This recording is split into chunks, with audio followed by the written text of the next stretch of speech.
Yes. Habari za wakati huu wa Tanzania.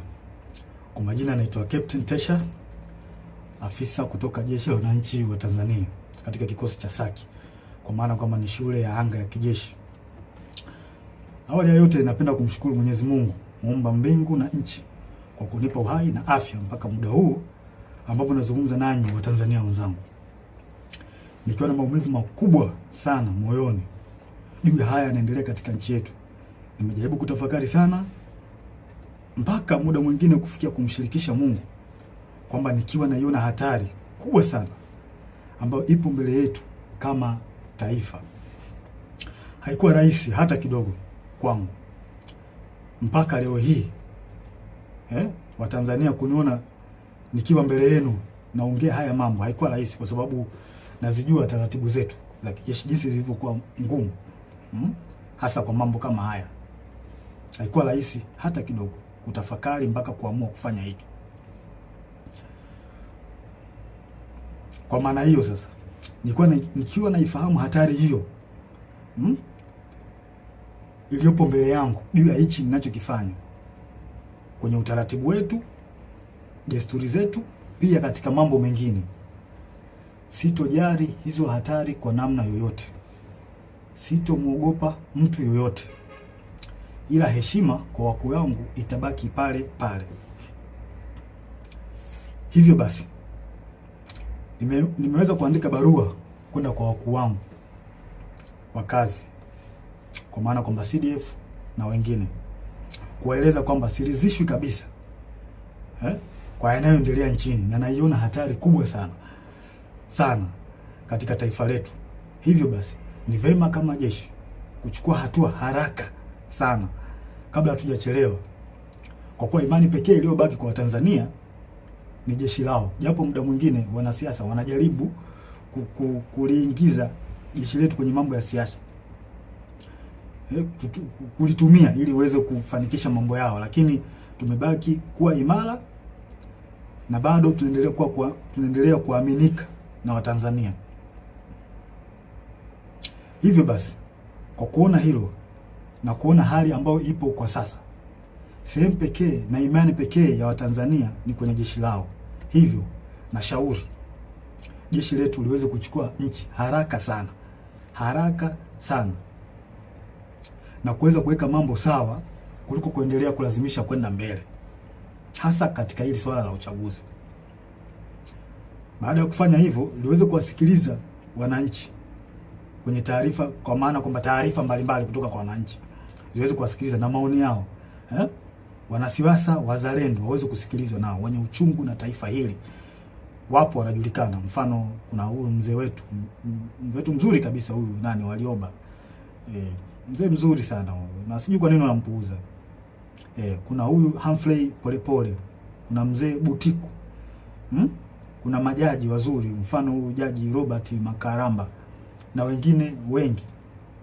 Pia viongozi wa dini, makundi ya haki za binadamu, viongozi wa staff wazalendo, kwa sababu kuna viongozi wa staff wengine sio wazalendo, wanaharakati wazalendo wanaoisaidia taifa kwa kuibua mambo mbalimbali, mfano mambo ya ufisadi, matumizi mabaya na madaraka, na kuibua mambo mengine ambayo yanaisaidia jamii kwa namna moja au nyingine kuweza kutatua kero mbalimbali za kijamii. Kama sasa tukipuuzia hili, basi tusije kuepuka lawama pindi mambo yatapokuwa mabaya. Yaani tusije kuepuka lawama kabisa kama tukipuuzia kufanya hivyo. Sasa nilikuwa naomba, kabla tujaendelea mbele zaidi, nilikuwa naomba kuna jambo moja tujaribu kuliangalia hapa. I think inaweza kutupa mwanga mzuri kwa mambo mengine ambayo nitakayoelezea hapo mbele. Kuna kitu kimoja kinaitwa deep state. Deep state. Nitaenda direct. Deep state ni kundi la watu wenye ushawishi mkubwa ndani ya serikali au taasisi za dola, ambazo wanafanya maamuzi ya kushinikiza sera kwa siri bila kushirikisha au kutegemea ridhaa ya umma au viongozi walio madarakani kihalali. Mara nyingi kundi hili linaaminika kuwa linaendelea kushika madaraka hata serikali inavyobadili kupitia uchaguzi wa kidemokrasia. In short, ni serikali ndani ya serikali, au kwa jina lingine unaweza kuita remote controller. Ni serikali ambayo inafanya kazi nyuma ya pazia, na mara nyingi wanatumia ushawishi wa taasisi kama zifuatazo: jeshi, idara ya usalama, polisi, mahakama, wakurugenzi, ma-CEO wa mabenki na taasisi za fedha, viongozi wakubwa wa kibiashara na matajiri wakubwa, media, mfano TV, redio na magazeti, wasanii na watu mashuhuri, na muda mwingine wanaweza kutumika bila hata wao wenyewe kujijua kama wanatumika na hao deep state. Sifa kuu za deep state hapa nitazielezea, zipo 4. Ya kwanza, hufanya kazi kwa siri au covert operation, na wanafanya kazi hivyo ili wasiweze kugundulika, kwa sababu wakigundulika inaweza kidogo ikawapa shida. Namba 2, hawajibiki moja kwa moja kwa wananchi. Mara nyingi wanawatumia wanasiasa ambao wako upande wao. Kuna wanasiasa ambao wapo upande wa deep state, kwa hao ndio wanatumika moja kwa moja kufanya mambo yao serikalini. Hutumia taarifa za siri, propaganda au vitisho kudhibiti hali. Pindi mambo yao yanapoanza kujulikana na wananchi, mara nyingi wanatumia vitisho kwa kutumia vyombo vya ulinzi na usalama, au wanaweza kutumia media na baadhi ya watu. Nashangaa tu influencer from nowhere, mtu anaanza kumtukana mwenzake bila sababu.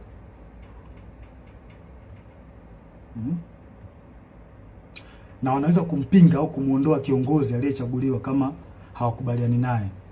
Mfano, wananchi labda wamemchagua kiongozi fulani ambao wao wamempenda, wameona kabisa huyu kiongozi ataenda kutusaidia kutukomboa katika nchi yetu au katika jamii yetu.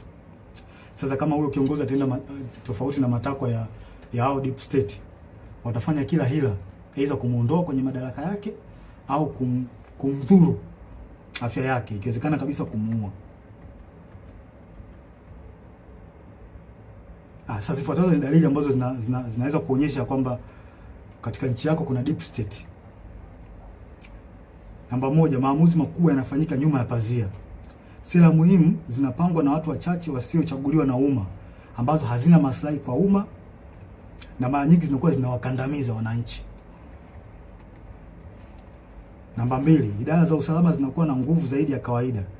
Vyombo vya ujasusi, mfano polisi, usalama, vinaonekana kutenda mambo kinyume na sheria au kibali kutoka serikalini au bunge, kwa sababu muda mwingine wanapokea amri kutoka huko kwenye deep state. Namba 3, ukosefu wa uwajibikaji. Unaweza kukuta kuna hali ya rushwa au kuna rushwa ambayo imefanyika katika taasisi fulani, na unashangaa tu from nowhere watu hawachukuliwi hatua, wanaekeana kinga. Na inaonekana kabisa watu wamefanya hizo hujuma za rushwa, hakuna uwajibikaji, unaachwa. Namba 4, kampeni za habari na propaganda. Hutumia media, mfano magazeti, TV, radio na mitandao kwa ajili ya kutengeneza propaganda pindi unapoona taarifa zao au siri zao zinajulikana. Hutengeneza namna ya kuweza kuficha huo ukweli.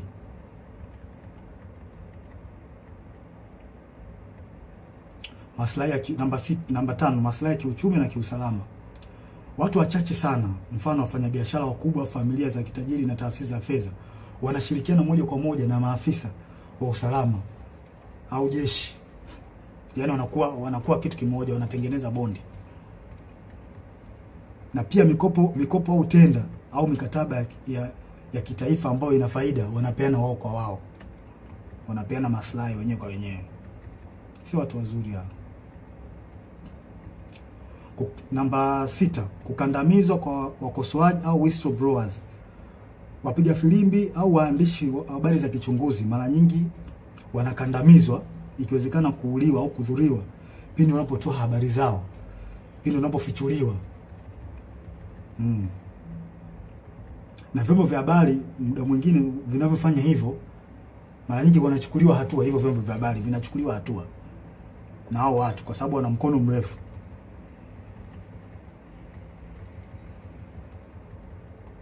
Si watu wazuri hao.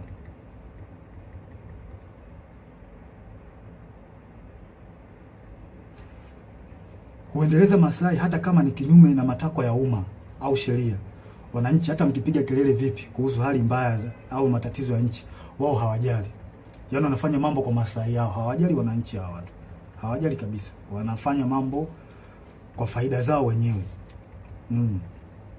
Sasa kwa namna hiyo mnaweza mkapata clear picture kuhusiana na hili jambo la deep state.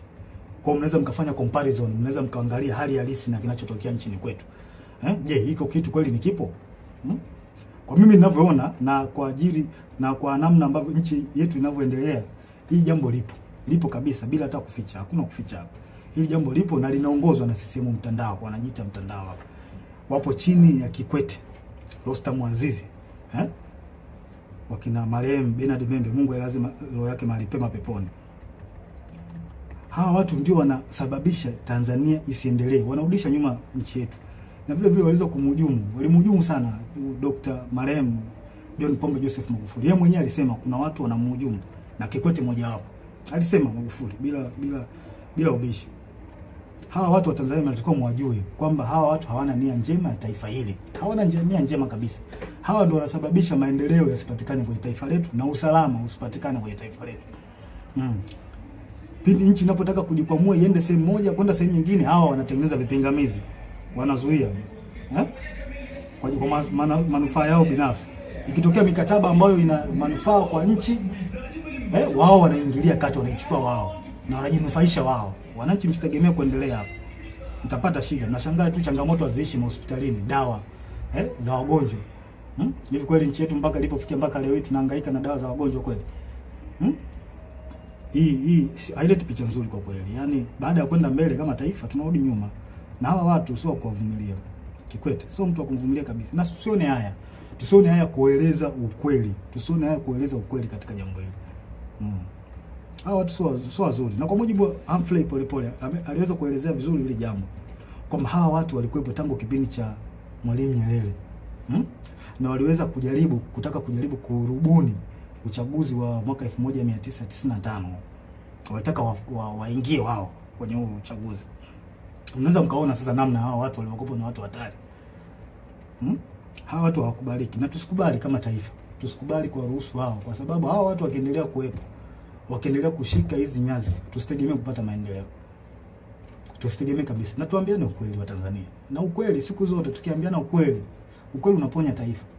Kwa kila mtu akikaa kimya, kuogopa sijui haitosaidia. Tutazidi kurudi nyuma. Hata mfanye kazi vipi my friend, mtaletewa makodi ya ajabu, mtaletewa hiki, hata faida yenyewe kwenye biashara yako hutaiona. Na ndivyo kinachoendelea hata sasa hivi. Mnajionea wenyewe. Kwa hiyo hawa watu CCM, hawa mtandao sio watu wazuri. Sio watu wazuri kabisa. Wadhibitiwe. Wanalihujumu taifa. Kabisa. Wanalihujumu taifa hawa watu. Wachukuliwe hatua kali. Wadhibitiwe kabisa. Na muda mwingine wanajaribu kutafuta zile sehemu ambazo zina nguvu. Mfano kama jeshi letu. Jeshi letu still bado lipo imara sana. Lipo imara sana. Wao wenyewe wanaona hii ni sehemu pekee ambayo wanaweza wakajifichia au wakapita huko kurahisisha mambo yao. Mfano wa mambo ya uchaguzi. Wanajua kwamba wakitumia jeshi wanaweza wakapitisha mambo yao. Na hili swala sio zuri. Na mimi ningependa nimshauri afande Sidif awe makini sana hawa watu. Asipokuwa makini nao tutalipoteza hili taifa. Watanzania hawatakuwa na sehemu nyingine ya kulilia. Sehemu pekee iliyobaki sasa hivi ni kwenye jeshi.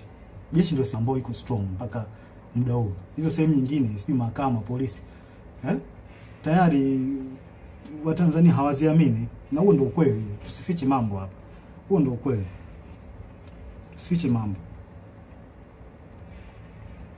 Hebu afande CDF, naomba tuangalie kitu kimoja na wenzangu. Tunaweza mkapata tafakari kidogo hapa. Tunajua katika jeshi letu kuna watu wa aina mbalimbali. Wako wengi sana. Kuna waumini wa Askofu Gwajima. Kuna watu ambao pia walikuwa wanampenda Magufuli. Kuna watu ambao pia ni waumini wa Roman Catholic. Na ambao pia wamesikitishwa sana na kupigwa kwa huyu padri wao Father Kitime. Kuna watu pia ambao ni watu ambao wanapenda haki, wanachukizwa tu na mambo ambayo yanaendelea nchini. Wapo kwenye jeshi letu, wapo watu wengi wazuri, wapo pia tuna watu ambao ni kabila la Kimasai ambao pia wameumizwa sana na swala ambalo linaendelea huko kwa ndugu zao, ikiwemo na wao wenyewe kuondolewa kwenye hii Ngorongoro na Loliondo, kufukuzwa. Wapo kwenye jeshi letu wa Masai, wapo wapo wengi sana. Pia kuna askari ambao ni ndugu jamaa na marafiki na watu ambao waliotekwa na kuuawa. Wapo ambao wana undugu au na urafiki, wapo wapo wengi. Sasa hebu tutafakari kitu kimoja. Sasa kama hawa watu wapo na kwa namna moja au nyingine wameumizwa na haya ambao au wameathirika kwa namna moja ama nyingine na baadhi ya matendo ya serikali, kwa mfano kama kupigwa kwa Father Kitime, au Wakatoliki ambao ni askari watajisikiaje? Kufungiwa kwa kanisa kwa la Askofu Gwajima, au waumini ambao ni askari kwenye jeshi letu wanajisikiaje? Au Wamasai, maafisa na askari ambao ni Wamasai wamefukuzwa Ngorongoro huko ndugu zao, au ongezekana wao wenyewe watajisikiaje? Au askari na maafisa ambao ni wapenda haki, wanapenda tu kuona kwamba nchi inaenda katika misingi ya haki, wakiona haya yanayoendelea nchini watajisikiaje? Sasa vipi sasa ikionekana kwamba hao wanasiasa wanajaribu kulazimisha jeshi litumike kuwanufaisha wao, hasa chama tawala? Hawa watu hawa watajisikiaje? Watahisi vipi wakati chama tawala hicho ambacho kimeshika dola ndicho kilichowaumiza, kilicholeta machungu, kufungiwa kanisa, kufukuzwa kwa Wamasai Ngorongoro, Wakatoliki kwa Father Kitime kupigwa? Unadhania watajisikiaje watu?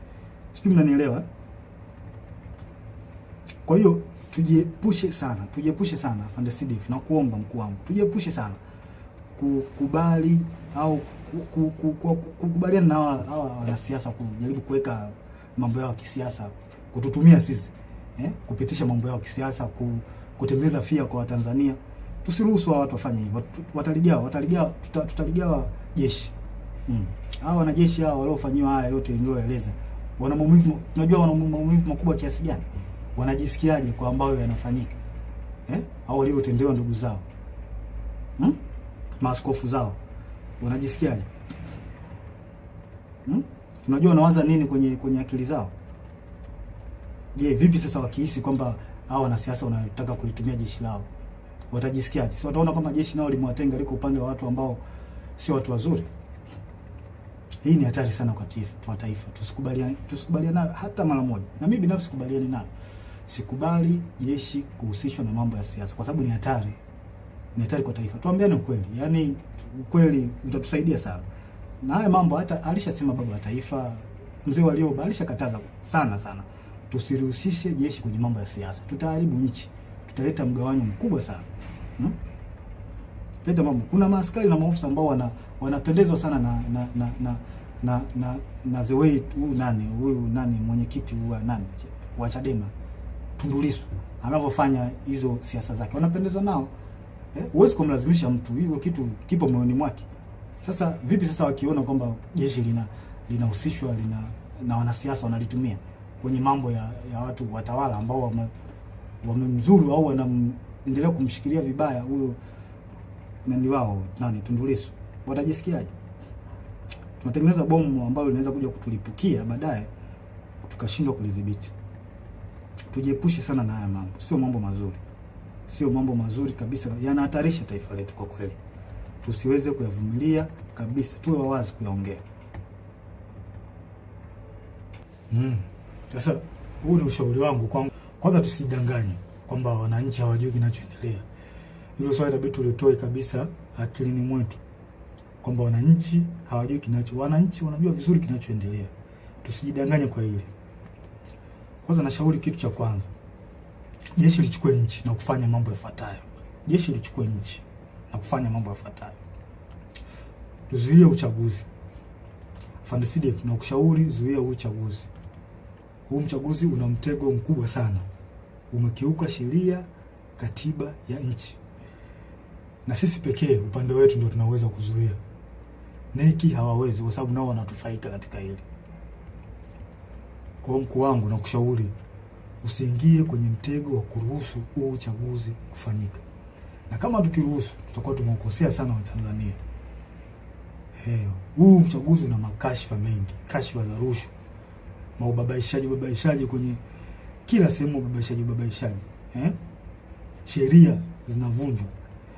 Hivi tujiulize, unaingiaje kwenye uchaguzi taifa likiwa limegawanyika?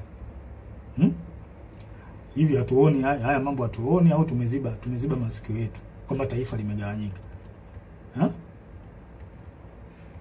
Mkuu, tusiruhusu taifa limegawanyika. Hili swala halina kificho, linaelezeka na linaonekana. Viongozi wa dini wameshauri, mzee Warioba, mzee Butiku wameshauri sana juu ya haya mambo. Lakini watawala wameendelea kuwa na viburi, hawataki kuwasikiliza. Japo hawa wanashauri vitu vya msingi, hawataki kuwasikiliza. Maana yake nini? Kipi kinafichwa mpaka kulazimisha uchaguzi? Kipo Ikulu ambacho kinalazimisha uchaguzi kufanyika? Mnaficha makosa yenu, hamtaki makosa yenu watu wengine wakichukua nchi makosa yenu yasijulikane. Kwa hili hamtoki. Hivi tunaingiaje kwenye uchaguzi tukiwa na kashfa kubwa nzito, wizi wa kula? Na kwa nini kauli nzito kama Mheshimiwa Polepole, ambapo NIDA amesema kwamba NIDA na NEC na sisi zimeunganishwa pamoja mfumo? Hii kauli haiwezi kupuuziwa. Hatuwezi kuacha ipite hivi hivi hata kidogo. Uchaguzi usimamishwe ili swala lichunguzwe. Na pia inanipa mashaka na nashangaa tangu hii kauli itolewe, sijui kama kuna hatua zozote zilizochukuliwa mpaka sasa hivi, sijui. Na hii inanipa mashaka. Na juzi kati hapa nilikuwa kijijini, kwa kwenye kijiji fulani, kamwona kijana anapita amevaa nguo ya CCM, ameshika simu na karatasi ya majina. Nikamwita, nikamwambia hebu nione hiyo karatasi yako hiyo na majina. Kuangalia nikaona namba, sijui namba za NIDA, sijui majina, sehemu, mwaka wa kuzaliwa. Nikamchunguza, nikaangalia na kwenye smartphone yake nikaona mfumo kwamba anaweka jina pale, anachagua sijui amezaliwa mwaka gani, anaweka. Kile kitu kilinipa mashaka sana. Yaani kimenipa mashaka. Na imani hata baadhi ya Watanzania mtakuwa mmeliona hili. Hivi vitu mtakuwa mmekiona. Sasa mimi nimejishuhudia kwa macho yangu. Sasa hii sio, haileti picha nzuri na ni hatari katika taifa. Hatuwezi kupuuzia. Hatuwezi kuacha mambo yaende hivi hivi. Haiwezekani. Tunaendaje kwenye uchaguzi ukiwa kwenye kiongozi wa chama cha upinzani amewekwa ndani? Tena kwa ila. Sasa kama tumekubali demokrasi, kwa nini tusikubali kuishi nayo? Na uzuri wake ni ipo kwenye katiba. Demokrasi imeruhusiwa, mfumo wa vyama vingi imeruhusiwa kwenye katiba. Kwa nini tunakataa au hatutaki au tunatengeneza mazingira kutokubaliana nayo, kwenda nayo? Mtoeni huyo mtu. Hao wenye chama chao wanataka wamtoke, huyo mtu atolewe au haki itendeke. Tusifanye mambo kioleo. Tunalipoteza hili taifa. Tukiendelea kukaa kimya hili taifa litapotea. Na mimi sipo tayari kwa hilo. Sipo tayari kabisa. Sasa tunaendaje kwenye uchaguzi tukiwa na malalamiko ya tume huru ya uchaguzi? Na hiki ndio kiburi ambacho CCM wanapata. Kwa sababu wanaona wanaweza kuimiliki hii tume huru. Mzee Warioba alishauri, mimi sio wa kwanza. Mzee Warioba alishauri watu mbalimbali wa haki za binadamu na wazalendo kweli hawa watu walishauri walishauri kwamba hii tume huru ya uchaguzi jaribu kurekebisha baadhi ya mambo.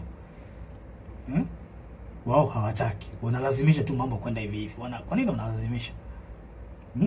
Wanaficha nini? Kwa nini wanalazimisha? Kama chama tawala kinajiamini kimefanya maendeleo, wapi hawa tume huru ya uchaguzi? Wananchi si wanaona kwamba chama hiki kimefanya maendeleo? Watakipa tu kula. Watakipa kula kuliko kuangaisha haki za watu hapa. Tunamkosea Mungu. Tunamkosea Mungu, na hii ni hatari katika taifa. Haiwezi kuvumilika hata kidogo. Haya, tunaingiaje kwenye uchaguzi kwa kuna tuhuma za rushwa ndani ya chama, iko chama tawala CCM na nje? Kwa nini tunakuwa na upuuzwaji wa kufuatilia mambo ya rushwa ambazo zinaweza kuhujumu uchaguzi na kupata kiongozi ambaye hastahili? Kwa nini? Hawa watu nini? Wanaita watu wa kupambana na rushwa, PPCB. Mnafanya kazi gani? Kwa nini hamchunguzi?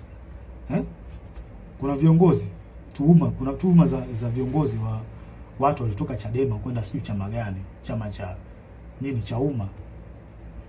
Kuna tuhuma hapo kwamba hawa watu, kuna tuhuma za rushwa, walienda huko ili kwenda kuhalalisha uchaguzi. Vipi, mmezichunguza hizo tuhuma au mnaacha mambo yaende? Mkiacha mambo yaende, mnaharibu taifa. Nawaambia, mnaharibu taifa. Hili taifa mnaliharibu mkiacha mambo, msipotimiza majukumu yenu. Mnaliharibu taifa na hili alikubaliki. Na sijui mnalipeleka wapi hili taifa. Hili swala lichunguzwe. Hizi tuhuma haziwezi kaachwa zipite hivi hivi tu. Alafu mnalazimisha uchaguzi ufanyike. Hakuna uchaguzi hapa mpaka hizi tuhuma zichunguzwe, ujulikane ukweli. Yaani from nowhere Chauma, watu ambao walikuwa wana nini?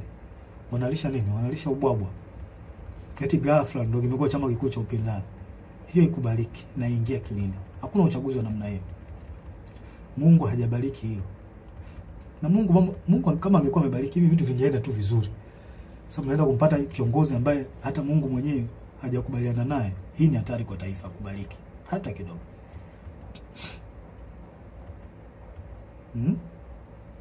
Sasa tunaingiaje kwenye uchaguzi kwa kuna uonevu zaidi wa chama cha upinzani? Kwa makusudi wanazuia kufanya hata mikutano yao. Wanafunguliwa kesi za hila na za ovyo za kuwazoofisha. Wafuasi wao wanakamatwa, wanatekwa, wengine wanauawa. Kama vile sio wa Tanzania. Hili halikubaliki. Halikubaliki hata kidogo. Kama tumekubali mfumo wa demokrasia, kwa nini tunashindwa kuishi nao? Mfumo wa demokrasia tumeukubali na tumeweka kwenye katiba. Kwa nini tunakubali kuishi? Kwa nini hatutaki kuishi nao? Kama hatutaki demokrasia hii, demokrasia mfumo wa vyama vingi, basi tuiondoe. Kuliko kufanya tu mambo kiolela, mnaua watu, mnawapiga, mnawazoofisha, sio vizuri, leti picha nzuri. Hawa ni Watanzania wenzetu. Haitaki hili swala, mimi sikubaliani nayo. Hiki kitu kipo ndani ya katiba. Mfumo wa vyama vingi upo ndani ya katiba. Sasa kwa nini mnawazoofisha hawa vyama hivi vya upinzani? Kwa nini mnawazoofisha? Wengine mnawafungulia makesi. Kweli hili halikubaliki. Alafu ngoja niwape mbinu chama tawala. Ngoja niwape mbinu ambayo iko very clear. If you really want to destroy or defeat the opposition party, the only thing is to derive development that will direct impact the life of citizen. Hii ndo the only way ya kuweza kudestroy chama cha upinzani. Pelekeni maendeleo kwa Watanzania. Pelekeni maji, pelekeni maendeleo yale ambayo ni tangible, ambayo direct itawafikia Watanzania, wananchi wenyewe. Hapo ndo njia sahihi ya kuweza kuua vyama vya upinzani. Na sio kama hivi mnavyofanya, mnawaua, mnawapiga. Haileti picha nzuri. Sio jambo zuri. Hao wote ni Watanzania. Sio jambo zuri kabisa, likubaliki. Mnamkosea Mungu bure. Haya, mtaingiaje kwenye uchaguzi? Hata chama chenyewe iko chama tawala. Uteuzi wao wa kiongozi wao hauna uhalali. Watu wamelalamika, wameenda mpaka mahakamani. Wengine mpaka leo wanalalamika kwenye vyombo vya habari na mitandao ya kijamii kwamba kiongozi wao hajateuliwa kwa mujibu wa katiba yao. Tunaendaje kwenye uchaguzi kwa staili kama hiyo? Nafasi za ubunge zimekuwa za rushwa. Ndugu jamaa na marafiki ndio wanapewa hizo nafasi. Sasa mtaenda kutengeneza serikali ya aina gani? Wale watu waliochaguliwa na Watanzania wenyewe na wananchi waliopitishwa kwenye kura za maoni, ambao wananchi wanawaamini kwamba ni watu wazuri na watendaji kazi wazuri, mmewakata, mmeka watu wetu. Sasa nashangaa mtaenda kutengeneza serikali ya aina gani huko mnapotaka kwenda? Hii ni hatari kwa taifa na haikubaliki. Haikubaliki hata kidogo.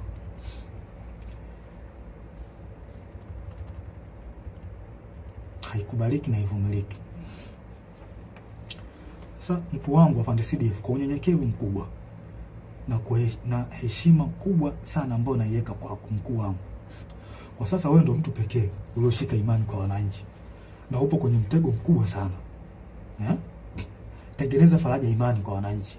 Hili swala sio la Chadema, hili swala ni la taifa, umoja na mshikamano na upendo wa taifa letu. Ili tuweze kuendeleza haya, na kushauri mkuu wangu, zuia uchaguzi. Uchaguzi hauna kibali hata kutoka kwa Mungu. Mkuu wangu Afande Sidifu, zuia uchaguzi. Kibali kutoka kwa wananchi tayari unacho, na imani wananchi watakuwa na imani wananchi wanataka, kwa hali tu inavyoonekana kwenye mitandao. Labda mitandao nao ni njia rahisi ya kuweza kupata taarifa, kupata habari. Wananchi wanalalamika uchaguzi uzuiwe. Kwa Afande Sidifu, na kushauri mkuu wangu kwa upendo kabisa na unyenyekevu wa hali ya juu sana, stay positive, zuia uchaguzi. Kibali kutoka kwa Tanzania umepata, zuia uchaguzi, wavushe hapa tulipo, na kuahidi ukifanya hivyo utarudisha imani kubwa kwa wananchi na jeshi, ambao ukweli usiofichika kwamba kuna namna ambayo jeshi letu liliteteleka, kwamba kuna namna ilionekana na ilihisiwa kwamba kuna namna inatumika na baadhi ya wanasiasa. Kwa hiyo ukifanya hivi utaweza kurudisha imani ya wanajeshi na wananchi kwenye jeshi lao. Kwa maana jeshi letu lipo kwa ajili ya kulinda katiba na kuwalinda wananchi, na sio kiongozi aliyekuwa madarakani. Mkuu wangu Afande Sidifu, nasisitiza tena, huu uchaguzi ni wa kihuni, tusikubali kabisa. Tusikubali wauni wachukue hili taifa, na ndio maana kuna hali ya kulazimisha hawa wauni hawa, kuna jambo wanataka kulifanya, tusikubali. Tukifanya hivyo, hakika tutakuwa tumeligawa taifa.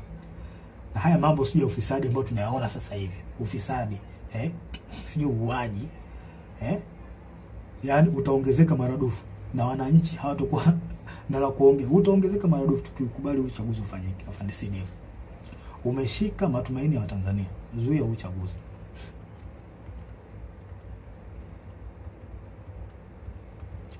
Na haya mambo, hata hii kashfa hii ya kuuliwa kwa Magufuli, Tanzania hawa si ndio watumia wenyewe kwanza, si ndio hawa wanatumia sasa. Just imagine kwamba wamechukua hili taifa, wamechukua. Nani atachunguza kifo cha Magufuli kama wao wenyewe ndio wanahusika? Nani atarekebisha mikataba ya bandari, mikataba mbalimbali ikiwemo mkataba wa bandari, ikiwa wao ndio wamepitisha mikataba migodi, makaa ya mawe? Nani ataifuatilia wakati wao ndio wahusika wakuu? Inatia mashaka sana. Nani atafuatilia ukiukwaji wa haki za binadamu? Nani atafuatilia ukiukwaji wa utumiaji vibaya wa ofisi za umma, ikiwemo wao ndio wanahusika, ikiwa kwamba wao ndio wanahusika? Nani atafuatilia? Mkuu wangu Afande Sidifu, tusipochukua hatua za kuzuia huu uchaguzi, basi tunaenda kupoteza hili taifa na kuwasaliti wa Tanzania. Tusipofanya hivyo, tunaenda kuwasaliti wa Tanzania. Tujiulize, kwa nini wanalazimisha na kutumia nguvu kubwa katika huu uchaguzi? Kwa nini wanalazimisha hawa watu? Kuna nini wanaficha ambacho hawataki Watanzania wakijue hapo Ikulu? Kuna nini hiki hawa watu wanaficha mpaka walazimishe? Yaani mambo yanaenda tofauti na katiba, wao wanalazimisha tu, tofauti na sheria za uchaguzi wanalazimisha. Kuna nini?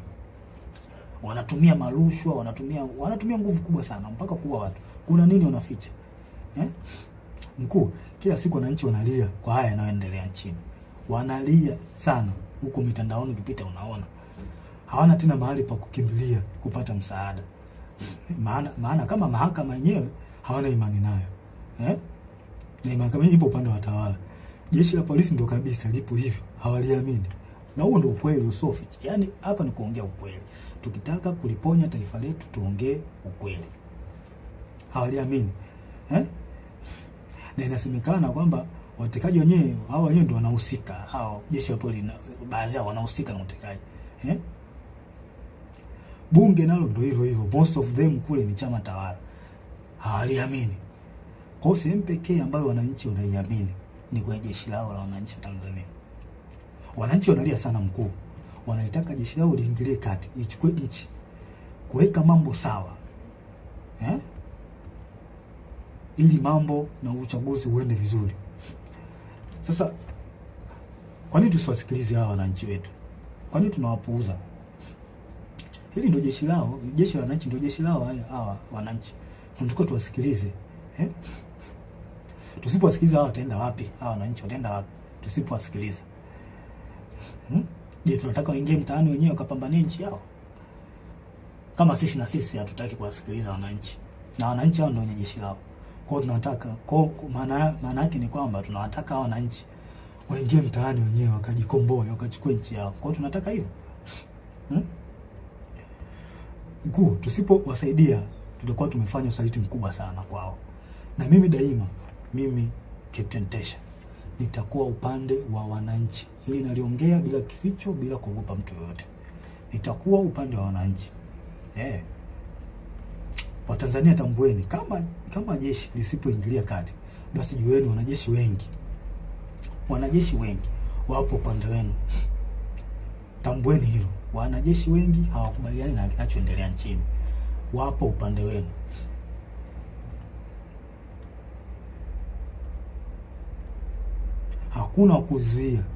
Hakuna kuzuia tena. Nendeni mkadai haki yenu ya kikatiba, wala msogope. Na hakuna kutia huruma tena. Nendeni mkachukue nchi yenu kwa mujibu wa katiba. Maandamano yapo kwa mujibu wa katiba. Na haya mambo hata baba wa taifa aliongea, Mwalimu Julius Kambarage Nyerere.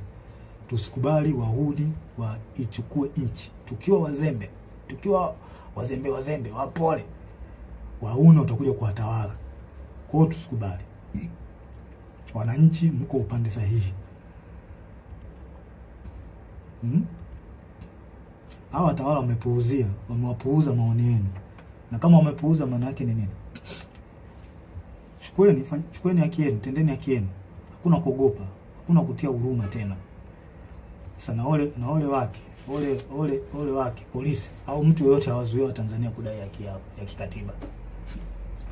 I promise you hutobaki salama. Wewe utakaowazuia wananchi kudai haki yao ya kikatiba, hutobaki salama. Nasema hili wazi bila kificho. Siogopi mtu yoyote.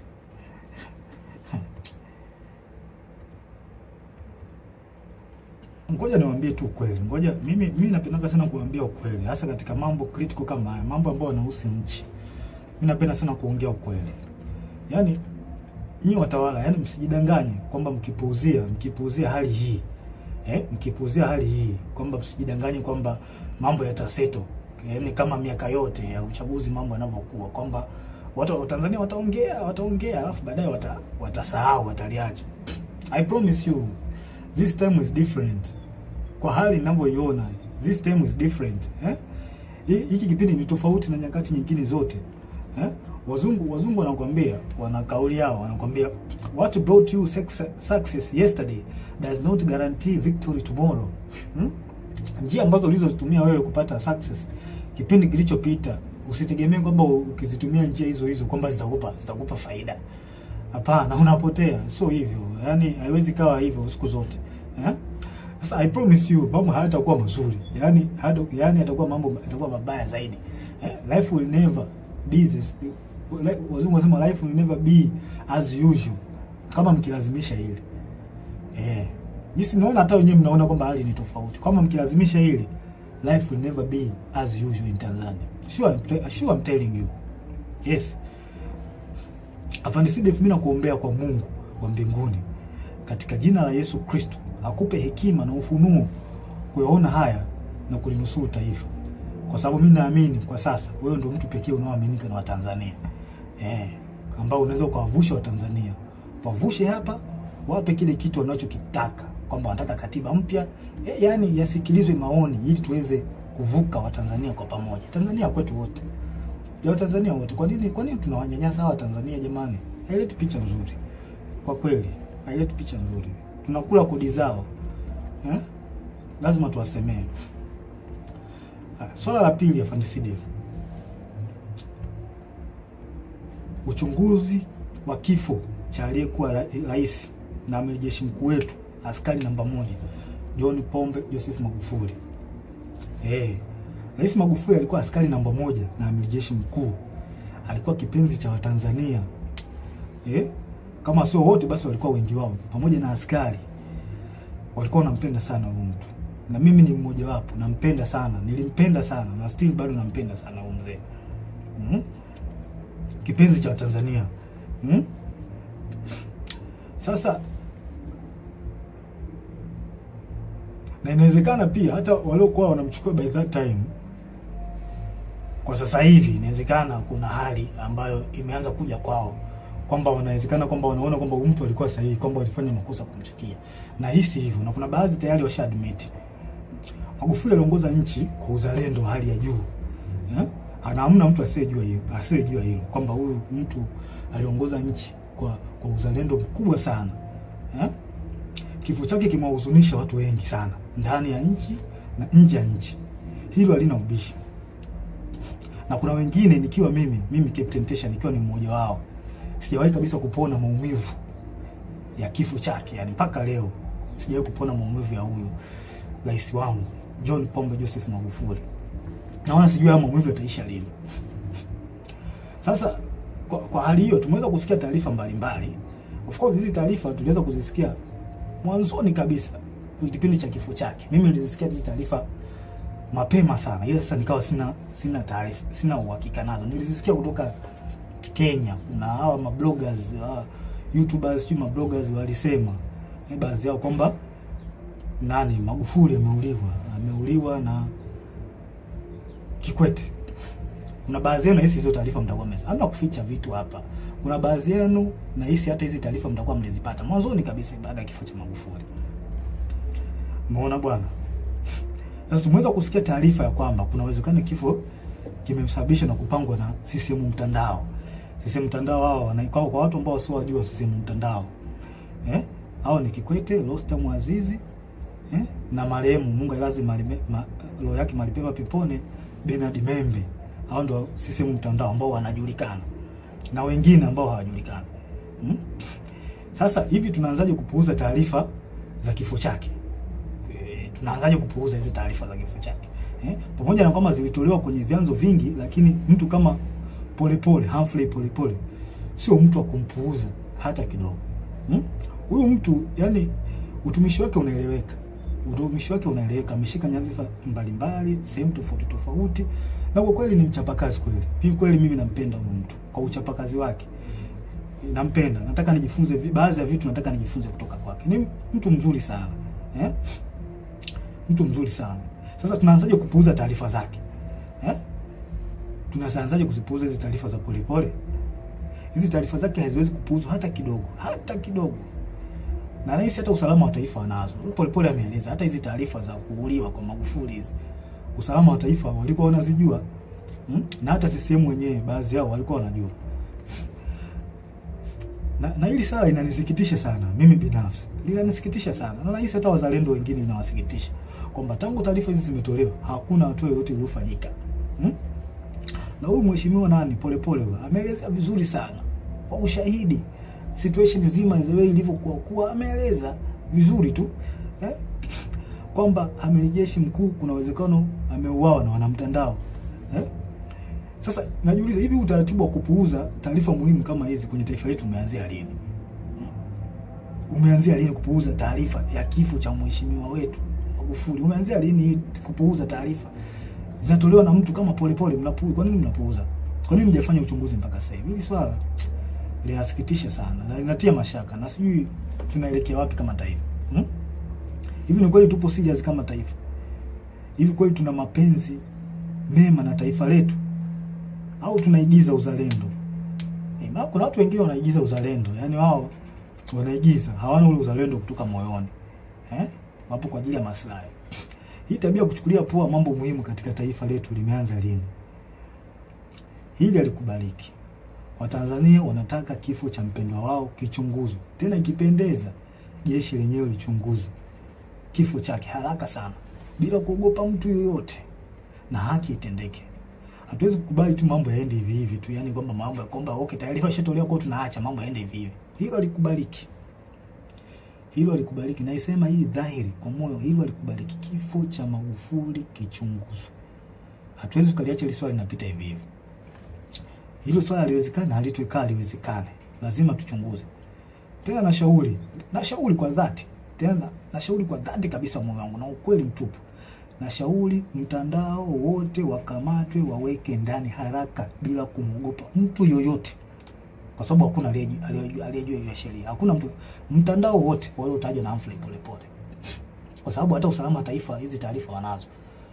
Hao nani watu wa CCM wa taarifa wanazo juu ya kifo cha Magufuli, kwamba taarifa zilitoka awali kabisa, hata kabla Magufuli mwenyewe kuondoka. Hawa watu wakamatwe, hawa CCM mtandao wakamatwe haraka sana, yani haraka iwezekanavyo, wakamatwe, waweke ndani. Kikwete na wenzake wote wawekwe ndani, wasije wakakimbia nchi hawa, yani wawaiwe haraka sana, yani nashauri haraka sana. Afande CDF, nakuomba, hii ni muhimu sana, naomba ingilia kati, haki itendeke katika hili. Kifo cha Magufuli kichunguzwe. Sasa ningependa nigusie kitu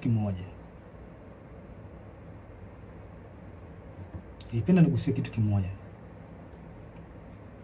Mwaka 2005 kuna kiongozi mmoja wa kijeshi ilisemekana alilishwa sumu. Kilikuwa kipindi hiki ya mambo ya uchaguzi. Kuna kiongozi mmoja wa kijeshi ilisemekana alilishwa sumu, na hii imekuja baada ya yeye, ilisemekana kwamba alikataa, kuna baadhi ya maagizo alikataa, kwamba alilazimishwa au aliambiwa jeshi litumike kwa namna moja au nyingine kuwapa ushindi chama tawala. Ilikuwa mwaka gani? 2015. Na imani baadhi yetu tulikuwa tunakumbuka hii issue ilivyotikisa taifa by that time. Na huyu kiongozi alikuwa anapendwa sana na wanajeshi pamoja na raia, walimpenda sana.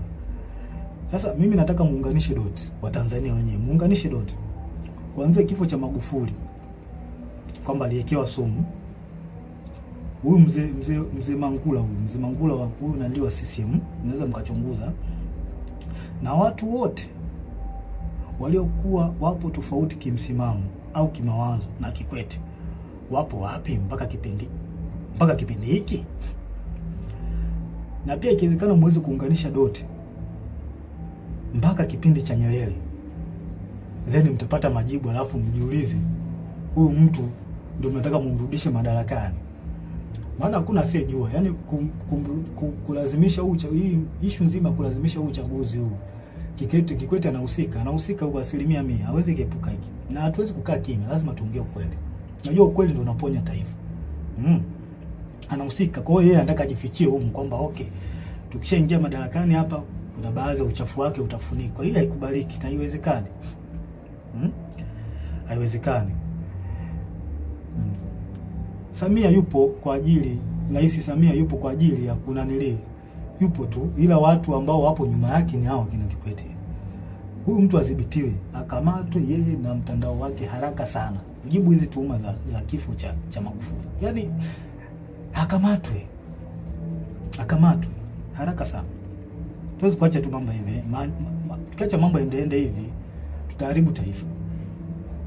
Na mimi siwezi kukubali nikiwa hai kwamba nione taifa langu linaharibikiwa. Sipo tayari kwa hiyo. Ushauri wangu wa tatu, Afande CDF, tusikubali hata kidogo wanasiasa kuhusisha jeshi letu na mambo ya siasa.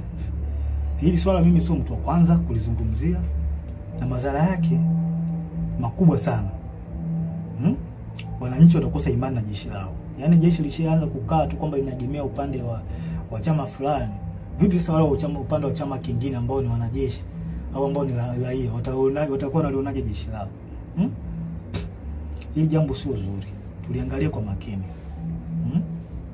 Kuna mambo mengine, kwa mfano kama sijui kuna picha zinazosambaa mitandaoni zikionyesha jeshi lina magari ya kijeshi sijui yametumika, helikopta vikitumika, sijui watu wengine sijui wale kuruta wanaenda kwenye kampeni. Hili jambo ni kama ni kweli, jambo halileti picha nzuri. Haileti picha nzuri kabisa kama ni kweli. Tunaharibu nchi. Sasa vipi sasa, kwa mfano chama kingine kinaomba sasa magari au kinaomba helikopta kwamba okay, kwa sababu mmewasaidia watu fulani na sisi tunaomba mtusaidie. Vipi wakiomba tutawapa?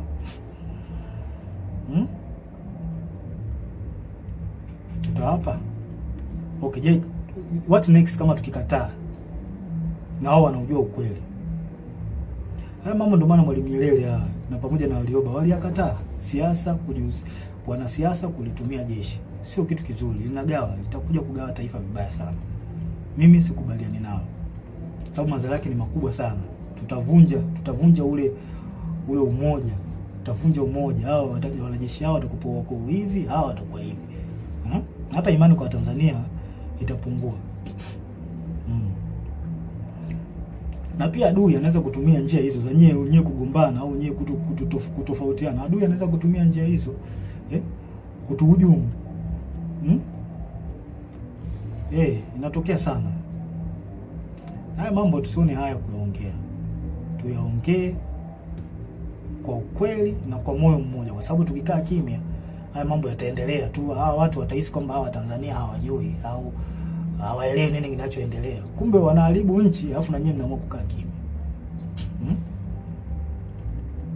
Watu wema wakikaa kimya, mabaya yanaendelea kutapakaa, yanaendelea kuenea. Kuna watu wanaujua ukweli, alafu wanakaa kimya. Sasa unapofanya hivyo, yani unaruhusu yale mabaya kutembea, na mwisho wa siku itakuja kufikia na wewe. Kwa hiyo the best option, wewe unajiona wewe mtu mwema, kwamba unaona hiki kitu hawa watu atende, akiongea. Hata kama huwezi kuchukua action kubwa, wewe ongea. Utasaidia kupunguza yale mabaya. Haya. Ushauri wangu wa 4 kwako CDF. Inahusiana na swala zima la rasilimali za nchi. Tumesikia kuona taarifa mbalimbali kupitia kwenye vyombo rasmi vya habari na watu mbalimbali ambao wanaaminika, ambao hatuwezi kutilia shaka taarifa zao kwamba rasilimali zetu za taifa zinahujumiwa. Hizi taarifa na imani, hizi taarifa nyingi na imani unazo. Sasa mkuu, haya mambo sio ya kuwapuuzia hata kidogo. Swala la mkataba wa bandari ambayo ndio usalama wa taifa. Bandari ndio usalama wa taifa. Swala la migodi. Migodi mbalimbali ya makaa, mawe, dhahabu. Swala la Ngorongoro. Naomba na nashauri mkuu wangu liangalie na lifanyie kazi. Watu wa Ngorongoro wapewe haki yao. Tukumbuke haki haipotei. Haki ya watu haipotei. Tutaichelewesha tu, lakini haipotei. Maumivu leo nayo watu wa Ngorongoro hayaleti afya kwa taifa hata kidogo, zaidi ya kuleta laana. Kama tuwatendei haki hawa watu, tunaleta laana kwenye taifa. Mtaka muelewe hivyo. Msipowatendea haki watu, taifa litapata laana, pamoja na wewe kiongozi ambaye unasimamia. Umeshindwa kutenda haki. Hawa watu wa Ngorongoro wana maumivu makubwa sana. Sana. Pia nashauri jeshi lako lipitie mikataba ya tangu Magufuli alipofariki. Nasemekana kuna mikataba mingi imepitishwa hapa ambayo haina manufaa kwa taifa. Mingi. Sasa mimi I'm just think kwamba hii hali kwamba tukiacha iendelee hivi, tukiruhusu uchaguzi upite hivi ambao ni wa magumashi. Hivi mikataba nani ataipitia?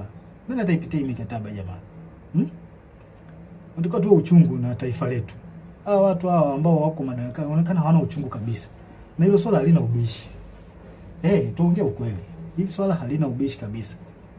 Nani ataichunguza sasa hiyo mikataba? Kwa hiyo afande CDF, na shauri mikataba yote tangu Magufuli alipofariki mpaka sasa ichunguzwe.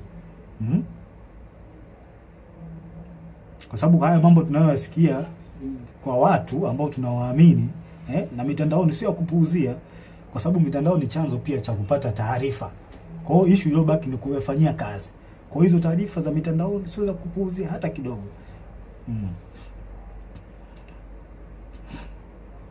Tusikukuta tu kwamba tumeuza nchi. Maana tukianza kupuuzia mambo ya mikataba, tunaweza kukuta kwamba tumeuza nchi bila kujijua. Na kuanza kuhangaika sijui na kodi za bodaboda, sijui kodi za mawinga. Kama mawinga nao mtu amemaliza zake chuo, ameamua ajishikize tu kuwa winga, eti naye anatakiwa alipe kodi. Huu ndo mwanzo kuonyesha kwamba rasilimali zetu zimeuzwa. Mnashindwa kusimamia rasilimali vizuri, mnaanza kuhangaika na watoto. Bodaboda mlimbisha kodi ya nini? Winga. Mtu yuko Kariakoo kule anajitafuta, mnataka mumlipishe kodi. Sijui kodi za kufanya biashara mtandaoni, sijui ukiposti nini, sijui mambo ya kodi. Kweli ndio tumefikia huko. Haikubaliki. FANICDF, naomba uione hii hatari. Hii halikubaliki. Kodi za mtandaoni. Yaani mtu anafanya biashara yake, anaposti vitu vyake, nataka muende kumdai kodi. Does not make sense. Hii haina maana kabisa. Hii sio ishara nzuri kwa taifa. Yaani badala ya kuendelea mbele, kurahisisha maisha ya wananchi, sisi tunarudi nyuma na kuzidisha ugumu wa wananchi. Yaani serikali inataka ifanye maendeleo kwa ajili ya kurahisisha maisha ya wananchi. Yaani wananchi wapate unafuu, wajisikie fahari kuishi katika nchi yao. Sasa sisi ndio tunazidi kuwekea ugumu. Haya makodi ambayo hayana ajabu, haya yanatoka wapi? Hii inaonyesha tumeshindwa kusimamia rasilimali zetu. Kwa hiyo FANICDF tunashauri rasilimali zichunguzwe. Mimi binafsi sipo tayari kuyavumilia haya hata kidogo. Sipo naongea hii kwa moyo wa dhati. Siogopi kitu chochote. Yaani siogopi kitu chochote. Issue kama ya kifo, kufa ndio kitu ambacho siogopi kabisa. Kwa sababu mpaka nimeamua kuwa mwanajeshi, swala la kifo nilikuwa nalijua. Kwa hiyo siogopi. Sipo tayari kuyavumilia haya hata kidogo. Baba wa Taifa alisema tukiwa wahoga kuyazungumza na kuchukua hatua kwa mambo haya, ipo siku taifa litatawaliwa na wahuni. Hii ni kauli aliongea Baba wa Taifa. Mnaweza mkaiangalia kwenye speech zake. Na Baba wa Taifa ndio mtu ambaye tunamchukulia kama ni mtu ambaye anatuongoza. Zile speech zake zinatuongoza taifa kuelekea katika sehemu ambayo ni nzuri kimaendeleo. Sasa kama Baba wa Taifa ameliongea hili, mimi sio mtu wa kwanza. Mimi naishi katika nanili zake, speech zake. Na hiyo dalili, hiyo kauli aliyoongea Baba wa Taifa kwamba tukiwa hawa wauni wakiachwa, tukiacha mambo bila kuyaongea, mambo mabaya bila kuongea, ipo siku taifa litatumiwa na wahuni. Hiyo dalili ni tayari kama imeshaanza kuonekana. Watanzania watakuwa mashahidi. Kwa hiyo yanayoendelea, hii dalili imejidhihirisha. Na ni kweli tunatawaliwa na wahuni. Hilo swala hakuna haya kuliongea. Tunatawaliwa na wahuni, hawana uzalendo na taifa letu. Mimi sikubali kutawaliwa na wahuni. Sasa mkuu wangu wa FANICDF, na kushauri tuchukue nchi na kuyazuia haya haraka sana. Tuchukue na kuyazuia haya, kwa maana kama tukiruhusu, basi tutajua tutakuwa tumewakosea Watanzania na nchi itakuwa mikononi mwa wahuni. Haya tunayoona sasa hivi na hisi yataongezeka mara nyingi sana. Na yote anaongozwa na Kikwete. Huyu mtu mimi sijui kama ana hofu ya Mungu. Sielewi. Sasa naomba tutafakari mambo fulani. Niwarudishe nyuma kidogo. Kuna jambo moja wa Tanzania huwa tuna tabia kusahau. Hasa situation iliyokuwa miaka ya nyuma, hasa kuanzia mwaka 2005 mpaka 2015. Kipindi cha utawala wa Kikwete. Ngoja tukumbushane nchi jinsi ilivyochezewa na Kikwete kwa kashfa za matumizi mabaya ya madaraka, ambaye sasa huyu Kikwete yuko karibu na Samia. Kwa hiyo mtatafakari wenyewe. Haya. Moja, kuna kashfa ya malipo ya nje EPA kuanzia mwaka 2005 kwa makadirio tu hapo, ambao mtakuwa na taarifa sahihi. I think mnaweza mkaeka mambo sawa. Kuanzia mwaka 2005 mpaka mwaka 2006, ambapo benki kuu BOT ilihusika. Kiasi cha fedha cha bilioni 133 zilipotezwa, ambapo kwa taarifa Daudi Balali alihusika. Watu ambao mlikuwepo kipindi hiko na hizi taarifa mliipata. Kuna kashfa ya Richmond 2006 mpaka 2008, ambapo Edward Lowassa, Nazir Karamagi na Ibrahimu Msabaha, hawa watu walituhumiwa kwa kashfa hizi. Kuna mabilioni ya pesa mengi hapo yalipotea. Kuna kashfa ya Meremeta, Tan Gold na Deep Green Finance mwaka 2006 mpaka mwaka 2007, bilioni 155 zilitumika bila uwazi. Watu wamebeba hela hapo. Kipindi cha Kikwete alikuwa kiongozi. Kuna kashfa ya rada 2007. Serikali ilinunua rada kutoka Bae. Kampuni inaitwa Bae, I think iko UK. Kwa bei ya juu mno kupitia rushwa. Yaani watu hao wauni wauni watu wabaya sana. Hawa wauni walipandisha gharama. Yaani hii kampuni ilikuwa inauza gharama ya chini, lakini wauni ambao walipewa wakaenda kufanya manunuzi ya rada wakapandisha gharama. Karibia bilioni 60 waliongezea bilioni 60. Kwenye ununuzi wa hii rada kutoka UK. Sasa kwa bahati nzuri serikali baada ya kufuatilia zile fedha ziliweza kurudishwa na serikali ya Uingereza bilioni 60. Naona mambo hayo. Haya. Kashfa ya makaa ya mawe ya Kiwila Coal Mine kuanzia mwaka 2008. Mgodi uliuzwa kwa kampuni inayohusishwa na viongozi wa juu kwa wakati huo ambaye alikuwa Edwin Lowassa na Daniel Yona. Mabilioni ya shilingi ya ununuzi wa mgodi wa mikopo. Yaani hao inaonekana walinunua mgodi. Walinunua mgodi kwa gharama, walifanya hujuma kununua mgodi kwa gharama ya chini. Hujuma hizo.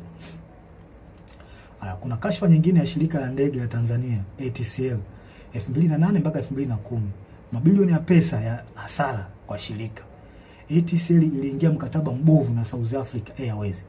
Pia mikataba ya kukodisha ndege kwa gharama kubwa. Unaona mambo haya. Kashfa ya TTCL na ZTE mwaka 2008 2010 ambapo TTCL iliingia mkataba na kampuni ya Kichina uliokuwa na gharama kubwa na usio na faida kwa taifa. Kiasi cha fedha cha bilioni 70 zilipotea. Kashfa nyingine ni kashfa ya bandari na TICS 2010 mpaka 2015. Mamia ya bilioni yalikuwa yanapotea kila mwaka juu ya rushwa, upotevu wa mapato, mikataba mibovu kati ya TPA na waendeshaji binafsi wa bandari. Kashfa nyingine ni kashfa ya gesi ya Mtwara 2012 mpaka 2013. Rushwa ya mabilioni ya dola yalifanyika kwenye mkataba. Hii ilipelekea maandamano makubwa Mtwara na baadhi ya watu kupoteza maisha. Kashfa nyingine ni kashfa ya Tegeta Escrow 2014, mitambo ya umeme IPTL PA.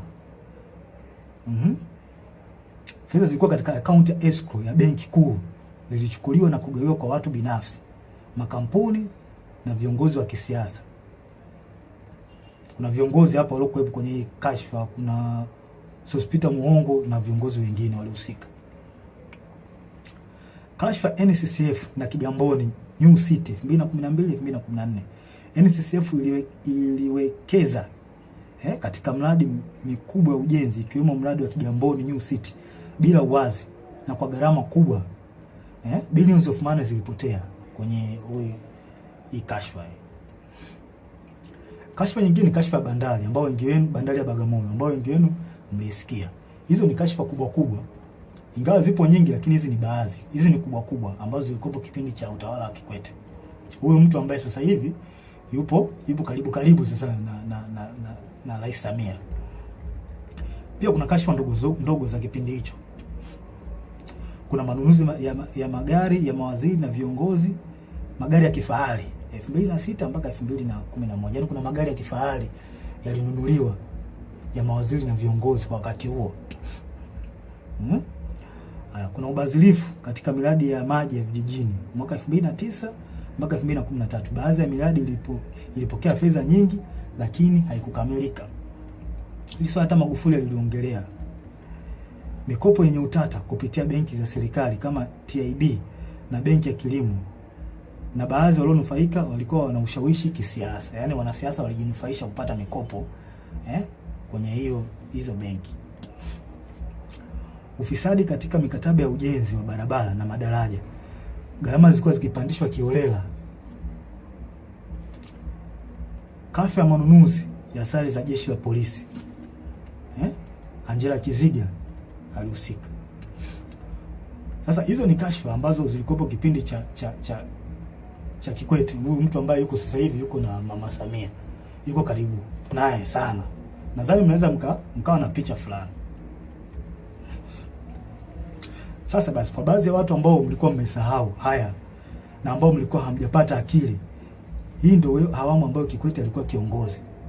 Na kashfa nyingi hapo mtandaoni na kashfa nyingi hapo, wana mtandao walihusika kwenye hizo kashfa hizo. Kwa hiyo mnaweza kutafakari wenyewe na kupata majibu kwa hizi kashfa. Tena hizi ni chache, zipo nyingi sana. Kashfa za awamu ya 6 ambazo kipindi cha mama, na imani mmezisikia, nyingine mmezishuhudia na mnaziona mpaka wakati huu. Kashfa za mama. Tusifiche mambo. Unajua, tukitaka kuponya taifa, mimi kila siku mimi nitakuwa naongea, tukitaka kuponya taifa tuongee ukweli. Ukweli unaponya taifa. Hamna kuficha mambo hapa. Nilikula kiapo cha kusema ukweli. Mimi nitasema ukweli, hata kama unawaumiza nitasema ukweli. Kashfa za awamu ya 6 mnazisikia kila siku zinapostiwa. Polepole, mheshimiwa Polepole. Tena Polepole anajitahidi sana kueleza Watanzania. Mimi yani, hebu msikilizeni huyo mtu. Huyo mtu anawasaidia. Msikilizeni. Ameeleza makashfa nyingi, mama mfisadi ya mtoto wa nani? Mtoto wa rais. Yaani mtoto wa rais tulitegemea uwe mfano kwa vijana wa Tanzania. Kuwa mtu ambaye una tabia nzuri. Una mwelekeo mzuri. Lakini mtoto wa kiongozi ndio anakuwa mtu mwenye kashfa. Haileti picha nzuri kwa taifa, na ni aibu. Ni aibu kwa mheshimiwa rais mtoto wako kuwa na kashfa. Ni aibu. Aibu sana.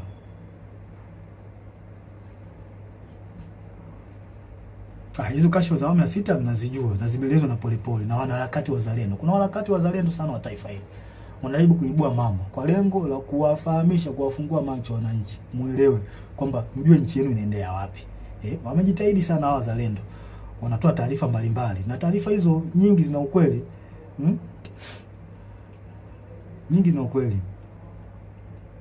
Unaona, hata kwenye masuala ya uongozi mambo tu yanaenda ovyo ovyo. Yaani kipindi hiki mambo yanaenda ovyo ovyo. Mambo haeleweki, ni kama nchi haina kiongozi. Lazima tuongee ukweli, hamna kuficha hapa. Rushwa kila sehemu, yaani rushwa zimetapakaa. Hivi mradi mdogo kama ule wa mwendo kasi ule.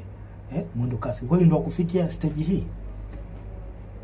Watu wanapita kwa kuingia madirishani. Watu wanajaa mpaka unakaa juu. Ni kweli? Kweli tunalipeleka wapi hili taifa? Kitu kidogo kama mradi ule wa mwendo kasi tunashindwa ku-manage. Je, standard gauge hii tutaiweza hii? Na wasiwasi na tunapoelekea sio pazuri. Kweli. Na mimi nitaendelea kuongea ukweli. Nitaendelea kuongea ukweli daima. Kwa hiyo mnataka umjue huyo Kikwete ni mtu aina gani? Ambao mnamtetea baadhi yenu. Nataka mumjue kipindi chake alifanya mambo gani. Hawa watu hawafai kabisa. Hawana uzalendo wala uchungu na Tanzania. Nyie ambao mpo gizani mpaka sasa hivi hamyaoni haya. Naombea kwa Mungu mpate ufunuo tu muweze kuyaona haya. Ushauri wangu wa 5 kwako CDF. Afande CDF, na kuomba kwa hekima kabisa, watu wafuatao waweze kukamatwa, wapelekwe kwenye vyombo vya sheria juu ya tuhuma zinazowakabili. Watu hao ni huyu mtoto wa Kikwete, mtoto wa Samia Abdul Kikwete mwenyewe, rais mstaafu, Rostam Aziz, Angela Kiziga na huyu mkurugenzi wa usalama wa taifa Mumba.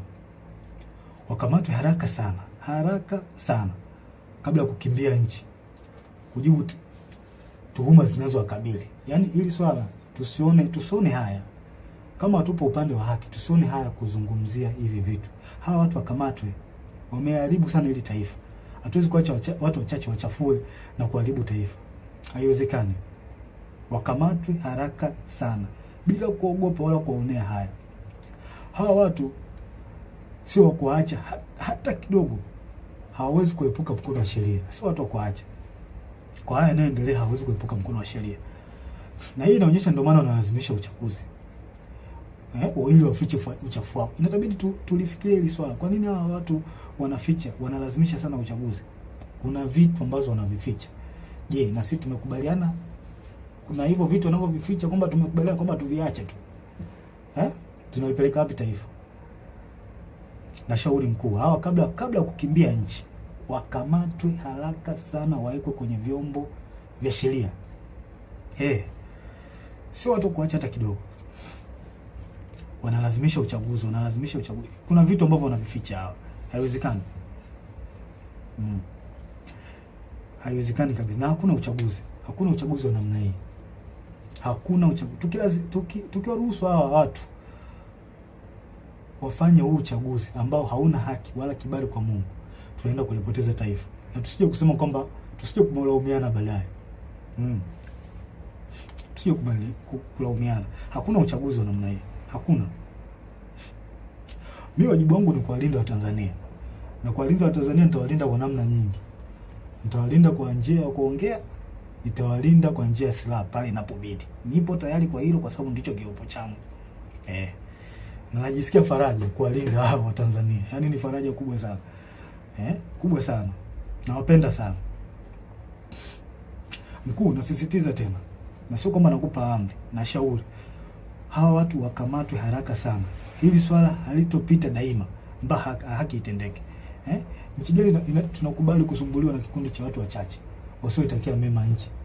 Yaani kikundi cha watu wachache kisichozidi hata 20 kinasumbua watu almost milioni 60. Kweli tunakubali kusumbuliwa na watu na wanajeshi na tukiwemo huko? Mimi sikubali. Hao watu wakamatwe ili turudishe imani kwa taifa na uwajibikaji. Maana walishazoea kwamba Watanzania wanaongea alafu watasahau. Hili swala halitosahaulika milele na milele. Mpaka kieleweke. Na hata kama imetokea mmeniua mimi, na imani wapo watu wengine wataendelea kuongea. Kwa sababu mnaweza mkatafakari, kama mnahangaika na watu ambao wanaongea ukweli, afu mnawaua tangu mlipoanza hivyo vitu vya kuwaua watu mpaka leo hii, vipi mmefanikiwa? Lazima tuongee ukweli, hamna kufichana hapa. Mlifanikiwa? Kwa mimi nitaongea, mkiniua watakuja watu wengine kuongea. Mpaka kieleweke. Haki lazima itendeke hapa. Nyerere alishasema tukikaa kizembe wauni watakuja kututawala. Mimi sikubali kutawaliwa na muone. Sasa kwa Fan CDF naomba niliweke ili swala niliweke, niwe mkweli katika swala hili. Na wanajeshi wenzangu wazalendo kweli. Naomba niliweke ili swala liwe open kwenu. Tusipokuwa makini, jeshi letu litakuja kutekwa na wanasiasa. Hii inakuwa mwazi kabisa, sincerely. Kama ilivyotekwa mahakama, jeshi la polisi, usalama, na iona hatari jeshi letu nalo kuja kutekwa na wanasiasa. Na tusidanganye kwamba kwetu halitotokea. Hiyo inawezekana na dalili zishaonekana. Lakini this time itakuwa tofauti na miaka yote.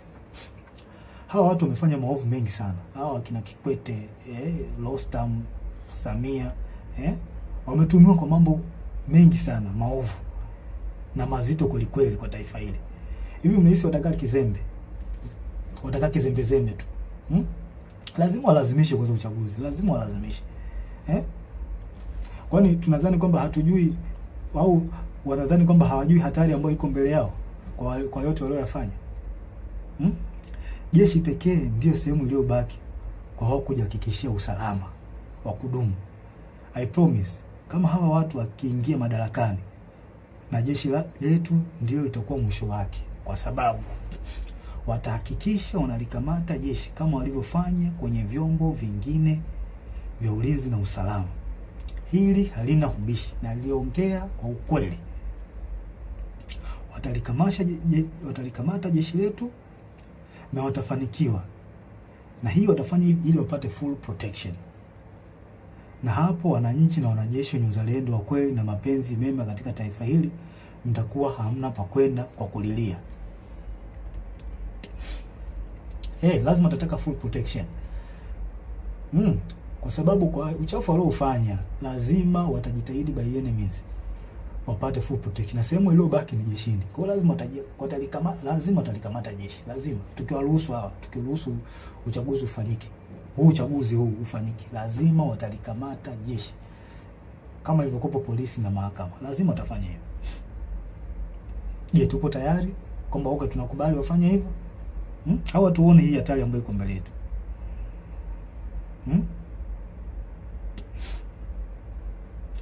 Naudia tena, jeshi pekee ndio sehemu iliyobaki wao kujihakikisha usalama wao wa kudumu.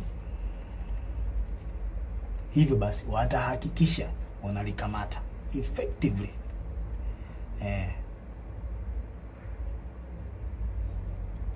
Hawa watu wa FARDC lazima wadhibitiwe haraka sana. Na sio jambo la kupuuzia hili. Ushauri wangu sio jambo la kupuuzia hili FARDC. Hawa watu wadhibitiwe haraka sana. Sio watu wazuri hawa. Sio watu wazuri kabisa. Yaani sio watu wazuri. Sasa wanasiasa wastaafu, wanasheria wastaafu, viongozi wa jeshi wastaafu, viongozi wa dini, hivi hamuoni hii hatari ambayo iko mbele yetu? Ingawa baadhi yenu mmejitokeza kuongea, lakini wengi wenu bado mpo kimya. Au mnadhani kwamba hili swala haliwahusu? Now I promise you, hii hatari mkikaa kimya, kwa sababu nyinyi mnajiona mko salama, nyinyi viongozi wastaafu na wengine mnaona mnakaa tu kimya, mnajiona mko salama. I promise you, hii hali ikitokea, madhara yake na nyinyi mtakuja kuona baadaye. Lazima itawafikia. Lazima mtawafikia, itawafikia tu. Sasa hivi mnaona kwamba mnakaa kimya, mnaacha tu mambo yanafanyika ovyo ovyo, nyinyi mnakaa kimya. Au mnanufaika na nyinyi? Na washauri viongozi wangu wastaafu, viongozi wa dini, msikae kimya. Taifa linaenda kupotea. Tuwe kweli katika hili. Msikae kimya, taifa linaenda kupotea. Msikubali uchaguzi ufanyike. Hakuna mchaguzi wa aina hii. Wanalazimisha kwa sababu wanajua mambo yao waliyofanya, uchafu waliofanya.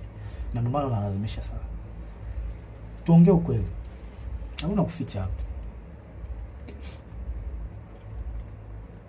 Kuna swali lingine ambalo mheshimiwa Polepole alizungumzia. Na mimi napenda tu nilisisitizie.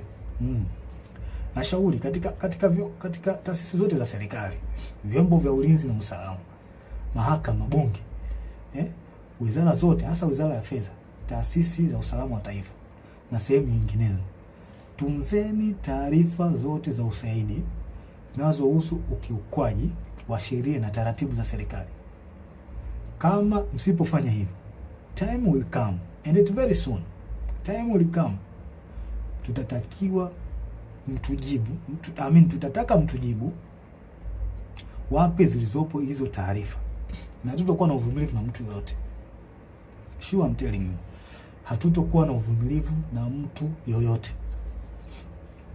Tunzeni hizo taarifa, tunzeni taarifa zote za mambo ya rushwa, za mambo za ukiukwaji wa madaraka, uvunjifu wa taratibu, uvunjifu wa sheria. Tunzeni hizo taarifa. Time will come, tutahitaji hizo taarifa.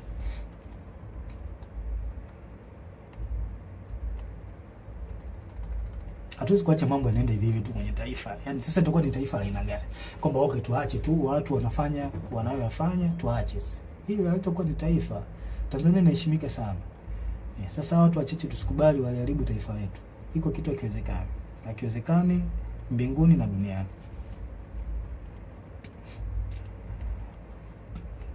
Pia nashauri wanasiasa na baadhi wakuu wa vyombo vya ulinzi na usalama, hebu tuache kutengeneza psychological fear kwa Tanzania. Hayo mambo yashapitwa na wakati. Tuache kutengeneza psychological fear kwa Tanzania, kutishatisha mara sijui kupita mitaani. Hayo mambo yashapitwa na wakati. Tuwe watu wa kisasa, tuwe watu ambao tunafikiria positively. Hayo mambo yashapitwa na wakati. Uwezo kutumia njia hiyo ya miaka yote, kwa sababu ilikusaidia kipindi kile na kipindi hiki basi kitakusaidia. Tuache. Waache Watanzania wafanye mambo yao kwa mujibu wa katiba. Kama ishu ya maandamano ipo kwa mujibu wa sheria na katiba. Waacheni wafanye haki yao. Kwa nini mnatengenezea mazingira ya kuwatishatisha? Hii jambo sio jambo zuri. Na tunavunja katiba mnapofanya hivyo. Maana mkifanya hivyo mnaongozea hasira hawa watu. Mwisho wa siku wanakomaa, wanazoea, wanaona kumbe watafanya hivi, kumbe watafanya hivi. Kumbe wanapita mtaani wanananili. Hebu tubadilike, hili sio jambo zuri, halina afya. Njia pekee ya kutuliza mambo hapa, yani njia pekee, the only way to settle down all the problem ni kufanya mwafaka wa kitaifa. Hiyo ndio njia pekee ambayo itasaidia haya yote kuliko kuwatishatisha. Na watishaji wananchi, watu wenu walipa kodi hawa. Wake zenu hao, wake zenu. Wa marafiki zenu, ndugu zenu, wachumba zenu. Ndio hawa wako uraiani. Kwa hiyo mnawatishatisha. Kwa nini mnawatisha? Sio jambo zuri. The only way ni kufanya mwafaka wa kitaifa, kudumisha upendo na amani katika taifa, na sio kuwatisha raia. Mimi sikubaliani nayo, iko kitu na sikipendi. Tunataka tujue pia huu mwaka ni tofauti. Hili swala halihusu chama fulani, eti sijui chama cha upinzani. Hapana, hili swala ni la taifa. Tusome alama za nyakati tuone. Hili swala linahusu taifa. Sio swala la Chadema hili swala. Kwa mwaka huu mnabidi muangalie hata nyenye utofauti wa huu mwaka. Watu waalizishwa nayoendelea nchini. Mwafaka wa kitaifa unahitajika. Na ningependa niwashauri wa Tanzania, wananchi, sincerely, mpo katika right track. Mnachokifanya au mnachotaka kukifanya, sijui maandamano, mpo sahihi. Mpo sahihi kwa sababu hata baba wa taifa ameliongelea hilo. Mpo katika right track. Mna baraka zote kutoka kwa baba wa taifa, mna baraka zote kutoka kwa Mungu na hata kwangu. Na pia mnatakiwa mtambue kwamba asilimia kubwa ya wanajeshi wapo upande wenu. Wengi hawezi kutoka hadharani kama nilivyotoka mimi, kwa sababu sio ujasiri wa kila mtu ambaye anaweza kufanya hivi. Ila mtambue wanajeshi wengi na askari, hata kwenye polisi huko na sehemu nyingine, wapo upande wenu. Hapo upande wenu kabisa. Na kwa sababu mnachokisimamia ni haki na kinaonekana, basi jua hata baba wa haki ni Mungu wetu, Mungu wa mbinguni, yupo upande wenu. Hakuna kuogopa wala kutia huruma. Hili naliongea kwa msisitizo. Hakuna kuogopa wala kutia huruma. Na ole wake. Yaani hapa naliongea sasa kwa kumaanisha ole wake polisi au mtu yoyote atakayewa wazuia wa Tanzania kutimiza haki yao kikatiba. Siku inakuja, I promise you, siku inakuja tutakuuliza kwa nini ulikubali kupokea amri ya kuwazuia hao watu au kuwaua au kuwazuru. Kwa nini ulikubali kufanya hivyo? Najua muamini, lakini siku iko njiani. Hatuwezi kuacha taifa lipotezwe na watu wachache. Iko kitu hakikubali. Hakikubaliki hata kidogo. Hayo mambo 6 yalikuwa ushauri wangu kwa wakuu wangu.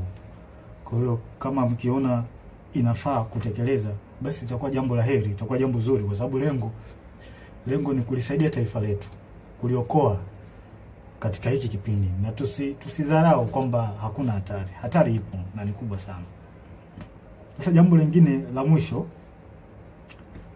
ningependa tu niwashauri wasanii na ma-influencers, wasanii mbalimbali na ma-influencers, vioo vya jamii hao wanajiita. Wasanii, jitahidini mkae upande wa wananchi. Huo ni ushauri ambao nawapa, japo sio wa ulazima sana, ila ningependa niwashauri mkae upande wa wananchi. Jifunzeni kwa wasanii wengine wa nchi nyingine. Matatizo kama haya yakitokea, angalieni woga wanakaa upande gani. Huo ni ushauri wangu wa bure na ni mzuri kabisa. Kama ikiona inafaa, mnaweza mkautekeleza. Ila kama mkiona haifai, pia mnaweza mkauacha. Nimemaliza. Ila kabla ya tarehe 29, Mungu akitupa uhai, nitarudi tena. kabla ya tarehe 29, na kama kutakuwa hakuna mabadiliko yoyote nitarudi tena. Lengo ni kuliokoa hili taifa, tulisaidie, hatuwezi kukaa kimya. Nitarudi tena kabla ya tarehe 29. Asanteni na watakia wakati mwema. Mungu awabariki sana.